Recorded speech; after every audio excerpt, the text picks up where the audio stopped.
그래도 오늘 이렇게 예배 드릴 수 있어서 감사하고요. 추석은 가을입니다. 결실의 계절이지요. 그래서 추석은 옛날부터 풍요롭습니다. 어려서 얘기 한번 할게요. 1년 내내 보리밥만 먹었습니다. 지금도 제가 쌀밥을 좋아하는데 또 그 얘기한다고 하지 말고, 그런데 추석날 되면 먹을 게 참 많잖아요. 먹을 게 굉장히 많아집니다. 부엌에 들어가면 지지고 볶고 뭐 끓이는 것도 많고, 또 제일 좋은 게 쌀밥 먹을 수 있잖아요. 이해가 안 되는 얘기. 저도 나이는 많지 않지만 시골에서 가난하게 살다 보니까 그랬습니다. 쌀밥을 시큰 먹을 수 있다는 게 너무 좋았습니다.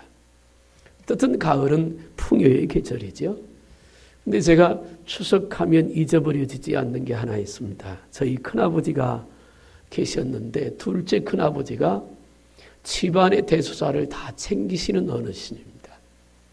그래서 둘째 큰 집에 온 친척들이 다 모여가지고 추석 때 제사를 드리잖아요. 저 어려서 예수 믿기 전이니까 큰 집은 예수를 안 믿었기 때문에 제사를 드리는데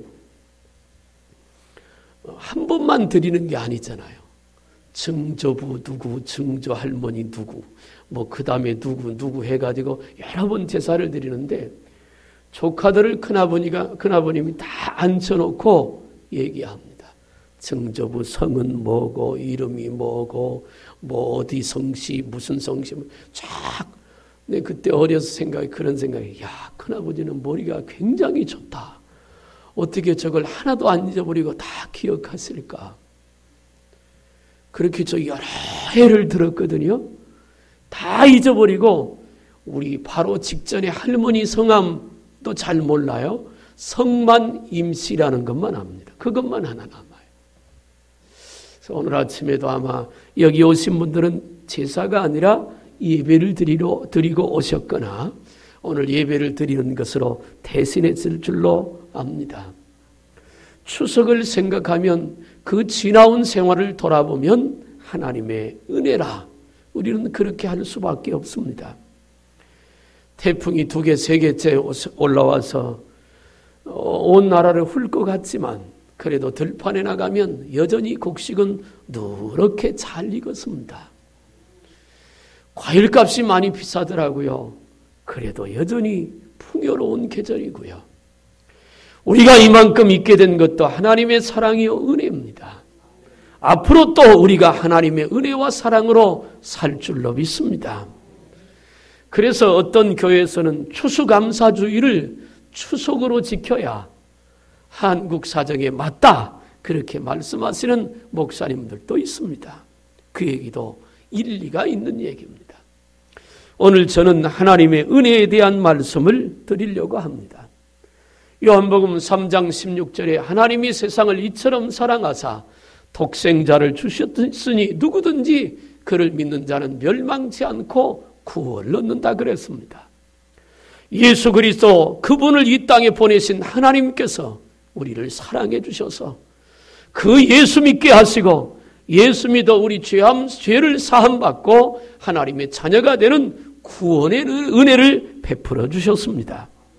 그것부터 하나님의 은혜입니다. 믿음은 하나님의 선물이라고 그랬습니다. 예수를 믿어야 구원을 얻습니다. 그러나 그 믿음은 하나님이 은혜로 주신 겁니다. 내가 노력해서 얻은 것이 아닙니다. 공부해서 믿음을 성취한 것도 아닙니다. 로마서 4장과 5장에 보면 값과 은혜에 대한 얘기가 있습니다. 값은 대가입니다. 내가 무엇을 했기 때문에 구원받았다면 예수님이 십자가에서 죽으실 이유가 없습니다.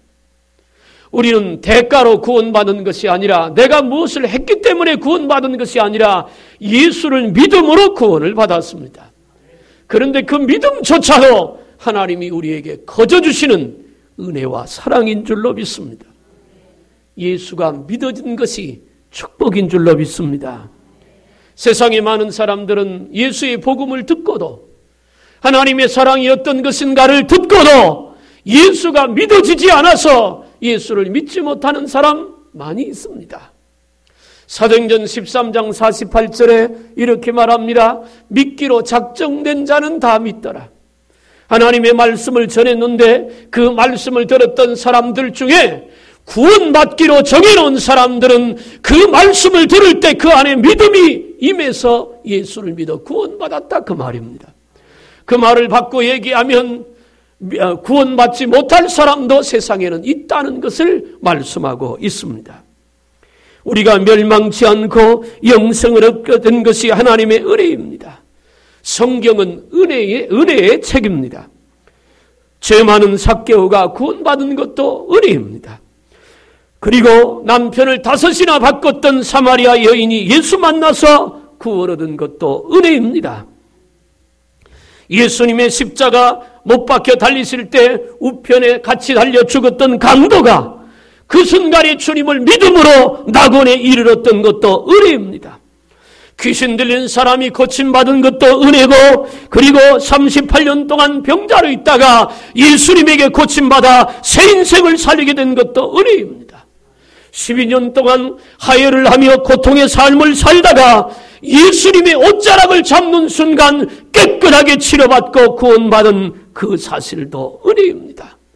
10명의 나변 환자가 한 곳에 가족들과 살지 못하고 따로 격리 수용되어 살다가 예수님의 소문을 듣고 예수님을 그 밤에 찾아옵니다. 그랬더니 주님께서 그 10명의 환자들에게 말합니다. 가서 제사장에게 보이라. 율법에 보면 제사장에게 문둥병 걸린 사람이 자기의 모습을 보일 때는 자기 병이 나았다고 하는 확신이 들 때입니다. 그래서 제사장이 그 환부를 보고 확증을 해줍니다. 이 사람은 나았다. 그러면 집으로 돌아가는 것입니다. 그런데 아직 몸이 썩어갑니다. 몸에서 진물이 납니다. 고통스럽습니다. 근데 예수님이 말합니다. 가서 제사장에게 보이라. 그 10명의 나병 환자들은 주저하지 않고 제사장에 보이러 갑니다. 간 와중에 그의 몸들이 깨끗하게 치료받았습니다. 사랑하는 여러분, 이 모든 것이 하나님의 은혜입니다. 우리가 어쩌면 나병 환자처럼 살아왔고 삭개오처럼 살아왔고 사마리아 여자처럼 살아왔고 혹은 강도처럼 살아왔는지도 모르겠습니다. 그런데 어느 날 하나님께서 우리를 찾아오셨습니다. 그냥 오신 것이 아니라 십자가의 대속의 은혜를 가지고 우리 가운데 찾아오셨습니다. 그 예수를 깨닫게 하시고 그 예수를 믿어지게 하셔서 우리를 하나님의 자녀가 되게 한 줄로 믿습니다.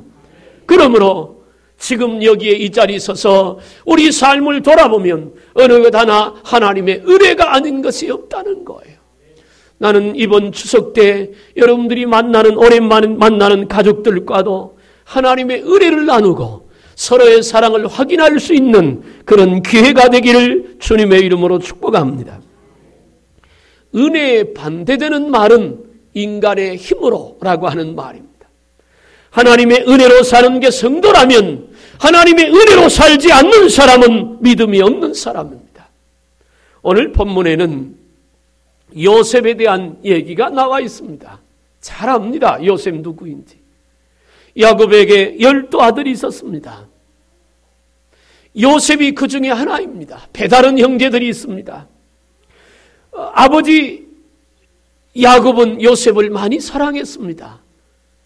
다른 형들이 그걸 시기하고 질투해서 요셉을 애굽의 상인에게 노예로 팔아버렸습니다. 그리고 아버지에게는 동생이 짐승에 잡혀 죽었다고 보고를 합니다.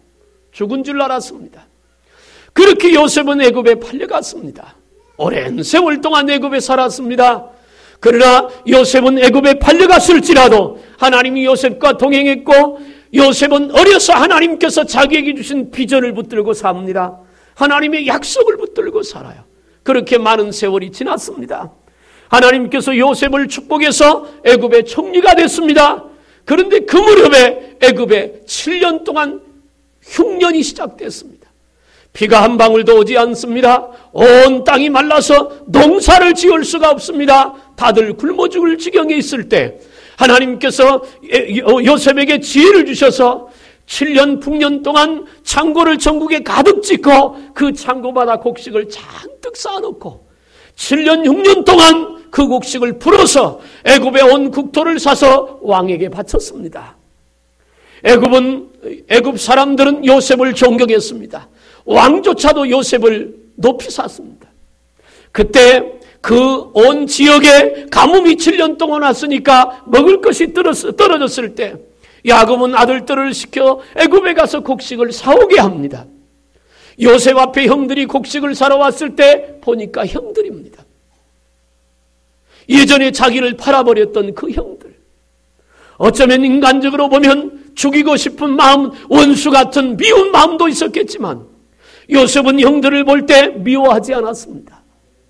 왜냐하면 요셉은 하나님의 은혜로 사는 사람이기 때문에 그렇습니다. 내가 누군가에 대해서 미움이 있고 내가 누군가에 대해서 원망이 있다면, 그렇다면 나는 은혜로 사는 것이 아닙니다. 은혜가 있다면 사랑합니다. 은혜가 있다면 용서합니다. 은혜가 있다면 받아들이게 되는 것입니다. 난 여러분 속에 은혜가 있어서 이번 명절에 혹시 불편했던 가족관계가 있다면 은혜로 다 용서하고 풀고 앞으로의 관계가 저 사랑과 은혜로운 관계로 만들어지기를 주님의 이름으로 축복합니다. 몇 번의 과정이 있지만 이제 오늘 45장 1절부터 8절에 보니까 더 이상 형들에게 자신의 신분을 속일 수가 없습니다. 속에서 복받쳐 오르는 기쁨이 그냥 있을 수가 없어서 요셉의 신하들 애굽 사람들을 다 집에서 내보내고 형들 앞에 울면서 통곡하며 자기를 밝힙니다. 내가 요셉이라고. 그 소리를 듣자마자 형들은 얼굴이 파랗게 질립니다. 왜냐하면 형들이 팔아버렸던, 노예로 팔아버렸던 요셉이 애굽을 쥐고 흔드는 권력자라고 하는 것이죠. 아마도 형들은 그 요셉의 자기 고백의 소리를 들을 때 이제는 죽었구나 생각했을지도 모르겠습니다. 그때 그 요셉이 형들을 가까이 오게 합니다. 내가 바로 당신들이 팔았던 동생 요셉이라고. 그러면서 말합니다. 나를 팔았으므로 두려워하지 마소서. 형들은 요셉 앞에서 지금 벌벌벌 떱니다. 초조금이 되었습니다. 그 권력을 휘둘러서 어떤 결론을 내세울지 모르기 때문입니다. 요셉은 은혜로 살고 있지만 형들은 은혜가 없습니다. 은혜가 없는 사람은 두려움이 있고 은혜가 없는 사람은 염려와 근심이 있습니다. 그러니까 형들은 요셉을 대할 때 두려움이 있습니다. 염려와 근심이 있습니다. 무섭기조차 합니다. 그 형들을 붙들고 요셉이 말합니다. 나를 팔았으므로 두려워하지 마소서. 내가 애굽의 총리가 되고 형들의 손에 팔려서 애굽의 노예로 팔려와서 애굽의 총리가 된 것은, 그것은 형들이 저질렀던 문제가 아니라 하나님이 이 때를 위하여 나를 여기까지 인도하신 하나님의 섭리요 사랑이라고 그렇게 고백을 합니다. 그렇게 형들을 위로하는 장면이 오늘 본문에 있는 말씀입니다. 먼저 은혜로 사는 사람은 어떤 사람이냐면 한번 따라합시다. 하나님의 은혜로 사는 사람은 과거에 얽매이지 않는다. 아멘. 가끔 명절 때면 가정에 불화가 있는 사람들이 있습니다. 오랜만에 만났으면 좋은 일만 있어야 되는데 서로 불편한 관계가 만들어지기도 하지요.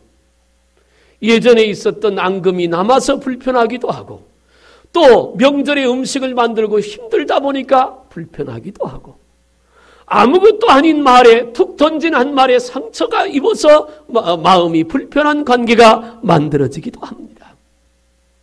우리 예수 믿는 사람들은 하나님의 은혜로 우리 죄가 사함받아서 하나님의 자녀가 되었습니다.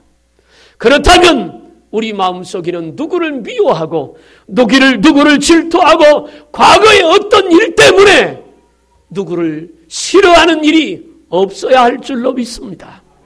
요셉처럼 과거에 얽매이는 사람이 되어서는 안 되겠다고 하는 말입니다. 형들은 과거에 사로잡혀 삽니다. 그래서 요셉이라고 자기를 밝힐 때 두려웠습니다. 그러나 요셉은 이미 지난 모든 것들을 다 잊어버렸습니다. 형들을 만난 기쁨의 감정을 억제하지 못하고 큰 소리로 울었습니다. 형들이 자기 자신을 죽이기 위해 구덩이에 던졌던 일, 미디안 상인들에게 자신을 은 20의 노예로 팔았던 일, 요셉은 그거 다 이미 지나간 일이었습니다. 그 일들 잊어버리진 않았지만, 그것이 형들 때문에 일어났지만 그것이 형들 때문이라고 요셉은 생각하지 않습니다.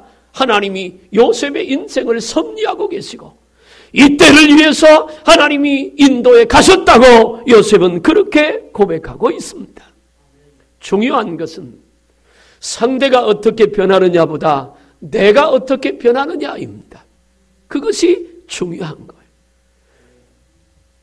창세기 32장에 보면 야곱의 얘기가 나옵니다. 하란 땅에 가서 20년 동안 외삼촌 집에서 종살이를 하지요. 가족이 많아졌습니다.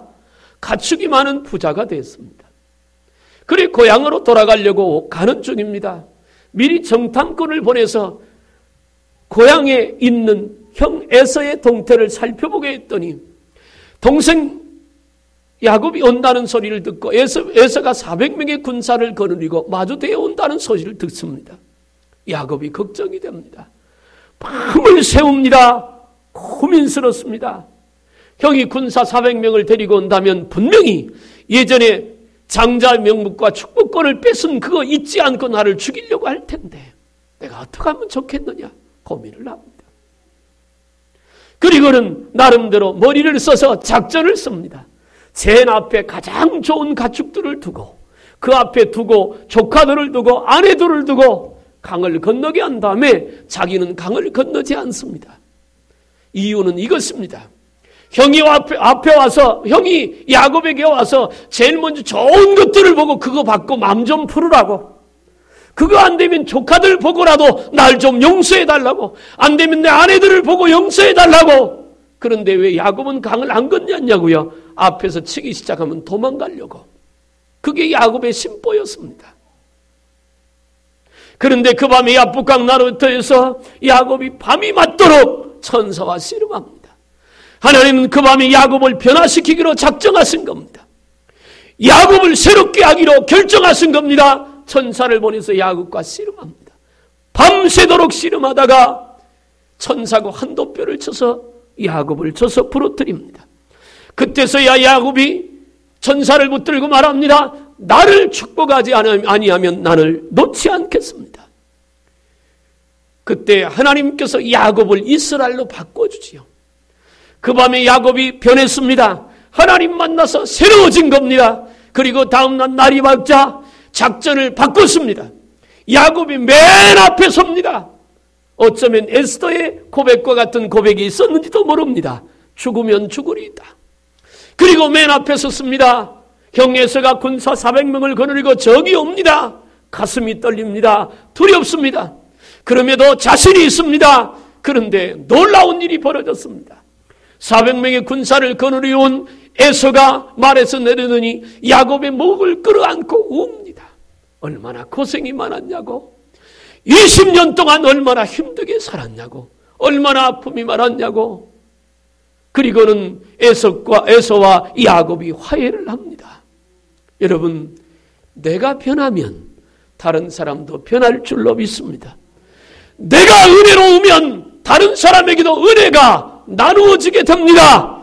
내 마음속에 원망이 있고 불평이 있고 내가 변하지 않으면 다른 사람도 변하지 않는 것입니다. 사람들은 다른 사람을 탓하기를 좋아합니다. 너 때문이라고, 누구 때문이라고, 무엇 때문이라고. 언젠가 TV에 한번 보니까 어린아이가 부모에게 그런 말을 합니다. 엄마 아빠가 내게 해준 게 뭐 있냐고. 여러분의 부모가 여러분에게 해준 게 뭐가 있습니까? 설사 없어도 그런 모진 말은 하지 말아야지요. 사실은 우리가 하나님의 은혜를 갖고 산다면 모든 것을 그저 감사할 뿐입니다. 요셉처럼 말이에요. 요셉은 과거에 얽매이지 않았습니다. 5절 말씀에 당신들이 나를 이곳에 팔았다고 해서 근심하지 마소서. 한탄하지 마소서. 하나님이 생명을 구원하시려고 나를 당신들보다 먼저 보내셨나이다. 하나님께서 요셉에게 깨닫게 하신 은혜입니다. 8절에도 말합니다. 그런즉 나를 이리로 보낸 이는 당신들이 아니라 하나님이시라. 하나님이 나를 바로에게 아버지로 삼으시고 그 온 집에 주로 삼으시며 애굽 온 땅의 통치자로 삼으셨다. 하나님이 보내서 요셉을 그 자리에 세웠다, 그 말입니다. 사랑하는 여러분, 은혜로 사는 사람은 과거에 얽매이지 않습니다. 반면에 형들은 어떻습니까? 요셉 앞에 서서 벌벌 떱니다. 요셉이 무섭습니다. 원수를 갚을까 봐 두렵습니다. 그러나 요셉은 은혜로 사는 사람이기 때문에 과거에 얽매이지 않아요. 오늘 하나님의 은혜가 저와 여러분 속에 임해서 과거에 얽매이지 말고 현재와 미래를 향하여 믿음으로 달려가기를 주님의 이름으로 축복합니다. 두 번째는 하나님의 은혜로 사는 사람은 현재에 충실한 사람입니다. 창세기 37장에 보면 아버지 야곱이 요셉에게 심부름을 보냅니다. 세겜 족속의 땅에서 양을 치고 있는 형들에게 심부름을 보내요. 그러면 야곱이 거주하는 땅에서 헤브론에서 세겜 족속까지는 거리로 약 100km가 넘는다고 합니다. 그 먼 길을 아버지의 심부름을 따라 갑니다. 세겜에 도착해 보니 형들이 다른 곳으로 옮겨갔습니다. 그냥 돌아와도 될 터인데 요셉은 그렇게 하지 않고 형들을 물어봅니다. 수소문해 보니까 도단으로 갔습니다. 세겜에서 도단까지는 30km나 됩니다. 그 먼 길을 오직 하나 아버지의 명령을 따라 순종함으로 최선을 다해서 그 길을 갑니다. 그뿐 아닙니다. 요셉이 보디발 장군의 노예로 팔려갔을 때 요셉은 주어진 일에 최선을 다해서 충성을 합니다. 보디발 장군과 집안에 있는 사람들이 요셉의 충성심을 보고 감탄할 정도입니다. 사랑하는 여러분, 그랬더니 창세기 39장 2절에 여호와께서 요셉과 함께 하심으로 그가 형통한 자가 되었더라. 사랑하는 여러분, 요셉은 늘 현재적으로 하나님과 함께 최선을 다해서 충성된 삶을 산 줄로 믿습니다. 그것이 은혜로 사는 사람입니다. 성경은 게으른 자는 먹지도 말라고 합니다. 우리가 이 땅에서 충실하고 충성되게 살아야 될 이유가 거기 있습니다. 불로소득보다 땀의 소중함을 알고 최선을 다해서 하나님의 약속의 말씀을 붙들고 현재의 삶에 충실한 삶, 그게 바로 은혜로 사는 성도의 모습인 줄로 믿습니다. 오늘 우리 믿음이 살아있어야 합니다. 우리 믿음이 깨어있어야 합니다. 오늘도 주님과 함께하고 주님과 동행하는 복된 삶이 되어야 할 줄로 믿습니다. 하나님의 은혜로 사는 자는 자기의 형편이나 자기의 환경에 지배받는 자가 아닙니다. 환경이 좀 어려워도 형편이 좀 힘들어도 그 안에서 할 수 있는 한 최선을 다해서 예수님 붙들고 사는 자, 그게 바로 믿음의 사람이고 하나님의 은혜로 사는 자인 줄로 믿습니다. 그런데 은혜로 살지 못하는 자는 뭡니까? 형편을 따지고 조건을 따집니다. 사정을 앞세웁니다. 그래서 원망하고 불평합니다. 내가 왜 이렇게밖에 될 수 없냐고 탓하기 시작합니다. 그러나 은혜로 사는 자는 형편과 사정을 탓하지 않습니다. 그저 이만큼 살게 된 것이 하나님의 은혜요 축복인 줄 알고 이후에 하나님이 나를 붙들고 인도하실 줄로 믿고 믿음으로 사는 자, 그게 바로 은혜로 사는 성도인 줄로 믿습니다. 사랑하는 여러분, 오늘도 주님이 우리와 함께 하십니다. 그 주님과 더불어서 형편과 사정을 이길 수 있는 은혜로 사는 성도가 되기를 주님의 이름으로 축복합니다. 마지막 세 번째로, 은혜로 사는 사람은 미래를 향한 소망이 분명합니다. 요셉은 어릴 때부터 꿈꾸는 자였습니다. 그런데 요셉이 꾼 꿈은 자기의 욕망을 채우려고 하는 꿈이 아닙니다. 하나님이 주신 하나님의 뜻을 이루기 위한 그런 꿈이었습니다. 오늘 7절에 보니까 하나님이 큰 구원으로 당신들의 생명을 보존하고 당신들의 후손을 세상에 두시려고 나를 당신들보다 먼저 보내셨습니다. 형들에게 그렇게 말합니다. 요셉이 애굽에 팔려온 것은 보디발 장군의 종의 노예로 있다가 모함을 당해 감옥에 들어간 것도, 결국 애굽의 총리가 된 것도 하나님의 섭리고 하나님의 인도고, 어려서 하나님께서 내게 주신 그 꿈, 그 비전을 이루려고 하나님이 그렇게 하셨다는 겁니다. 사람은 눈앞의 것을 보고 상황 판단을 하는 우를 범할 때가 있습니다. 물론 눈앞의 것 봐야 하지요. 그러나 당장에 앞에 있는 것만 보지 말고 그 배경도 보고 그 일을 통해서 이루고자 하는 하나님의 뜻도 봐야 할 줄로 믿습니다. 그것이 믿음의 사람이고 은혜의 사람인 줄로 믿으시길 바랍니다. 창세기 50장 24절에 요셉이 죽기 전에 유언을 합니다. 나는 죽을 것이나 하나님이 당신들을 돌보시고 당신을 이 땅에서 인도하여내사 아브라함과 이삭과 야곱에게 맹세하신 땅에 이르게 하실 것이다. 요셉이 죽으면서 자손들에게, 후손들에게 예언하는 거예요. 형들에게. 나는 죽지만 언젠가 하나님은 우리에게 약속의 땅인 축복의 땅으로 인도해 주실 겁니다. 그때 내 해골을 애굽 땅에다 묻어주지 말고 하나님이 허락하신 약속의 땅으로 가지고 가소서. 마지막 유언을 합니다. 그 얘기는 무엇을 증거하느냐 하면 요셉의 마음속에는 어려서부터 하나님이 주신 약속, 하나님이 주신 축복의 땅, 하나님이 이루실 미래에 대한 비전이 확고했다 그 말입니다. 우리에게는 천국이 확고해야 할 줄로 믿습니다. 장차 들어갈 그 나라, 예수 그리스도가 요한복음 14장에서 내가 먼저 가서 너희가 있을 처소를 예비하러 간다고 했던 그 나라, 요한계시록에서 말하는 새하늘과 새 땅, 그 땅 반드시 우리를 위하여 준비되어 있는 줄로 믿습니다. 그 소망이 우리에 대해서 확실하게 있어야 하고 또 하나 있습니다.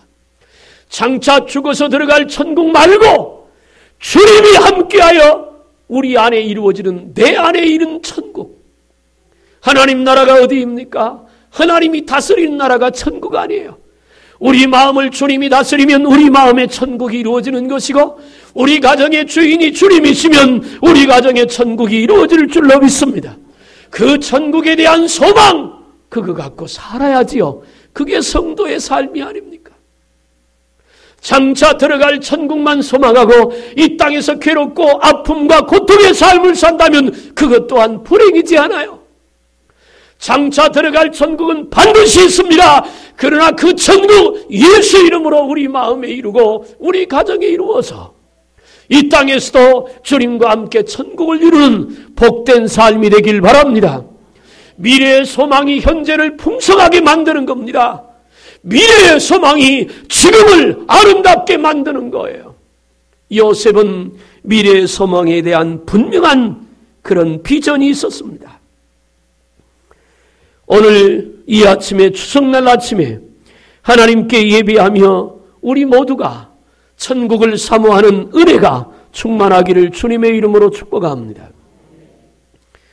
어려서 시골에서 자랄 때, 요즘 아이들은 그런 거 안 할 텐데 땅 따먹기 했습니다. 어른들은 아시잖아요. 이렇게 삥 원을 그려놓고 땅 따먹기, 자기 손뼉만큼 이렇게 해서 그거 내 땅이에요. 따놓으면. 근데 아무리 많이 따도 저녁에 엄마가 부르면 놓고 갑니다. 가지고 갈 것 아무것도 없지요. 마찬가지예요.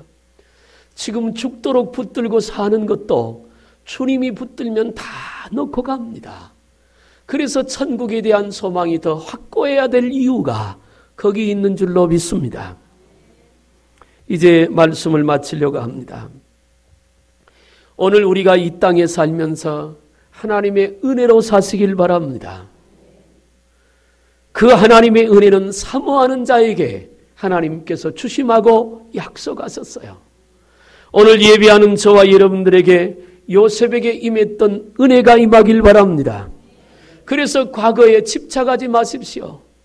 혹시 나를 슬프게 하고 아프게 하고 힘들게 했던 그 사람에게도 은혜와 사랑을 베푸십시오. 그게 은혜 있는 성도의 모습입니다. 우리에게 은혜가 있다면 오늘 지금 이 순간에 충성하는 사람입니다. 내일로 미루지 않습니다. 그날 할 일은 그날 하는 것입니다. 하나님은 매일같이 살아계시는 줄로 믿습니다. 그리고 매일같이 우리와 함께한 줄로 믿습니다. 그러니까 그날 현재에 충성하는 사람이 은혜 있는 사람이고 미래에 대한 비전을 갖고 있는 사람이 은혜 있는 사람입니다. 꿈이 없는 민족은 망한다고 했습니다. 우리 안에 천국에 대한 비전이 있길 바랍니다. 하나님께서 장차 우리 가정을 온전히 구원할 때를 믿음으로 바라보시며 달려가길 바랍니다. 비록 내 육체가 약하면 언젠간 하나님이 건강을 주실 때가 올 것이고, 비록 내가 지금은 가난할지라도 하나님이 축복하시면 넉넉하게 될 때가 올 줄로 믿고 소망을 가지고 은혜롭게 믿음의 길을 끝까지 달려가기를 주님의 이름으로 축복합니다.